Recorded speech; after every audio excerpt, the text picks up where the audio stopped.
Hey guys, it's Mike Matala, and before we even get into anything that this is, I want to clarify that a lot of the artwork, the styles, the systems, the feel are not my own. So we're going to get that out of the way right off the beginning. Okay, moving forward.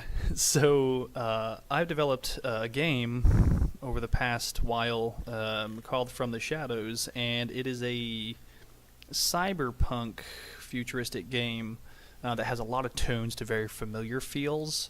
If you've ever played, the tabletop of Shadowrun, you ever played a little computer game, StarCraft, a lot of other games I've drawn off of my favorite pieces and kind of put that together into one tabletop game. Now, when Dungeons & Dragons came out with their 5th edition, I very much liked that game engine, so we've applied that to this game, but mind you, this is not a licensed product of Wizards of the Coast. I'm just a really big fan of the game, of D&D is what I'm saying, and we built this game with open source. Okay, so when you look at the tones to make this what it is, I don't want to have anybody think that this is a game you can buy. This is supposed to completely be for free using the open source. Was designed for a couple friends of mine and myself because we liked the idea, and it blew up, and a lot of my other friends and friends of their friends wanted copies, so we decided to go ahead and make this game what it is. So what separates From the Shadows is the genre and the feel, I guess.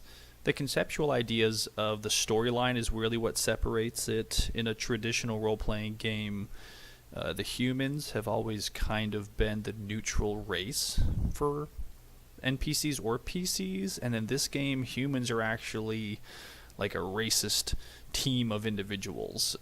I'm not going to get too much into the game itself because we're going to do the video series on the lore in the world about this. So this is just kind of my disclaimer, just to clarify a lot of things so people don't get really angry. But you stole this idea, and well, of course I did.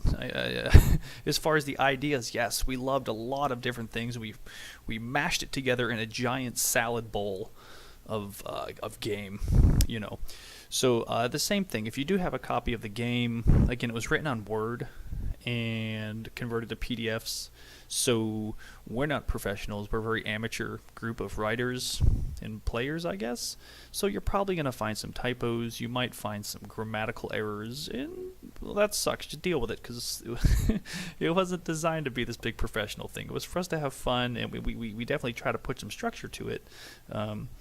But yeah, I'm not really sure what else to say on that. Besides like the artwork in the game, we emailed a lot of individuals from DeviantArt and these different places to get permission to use a lot of the artwork.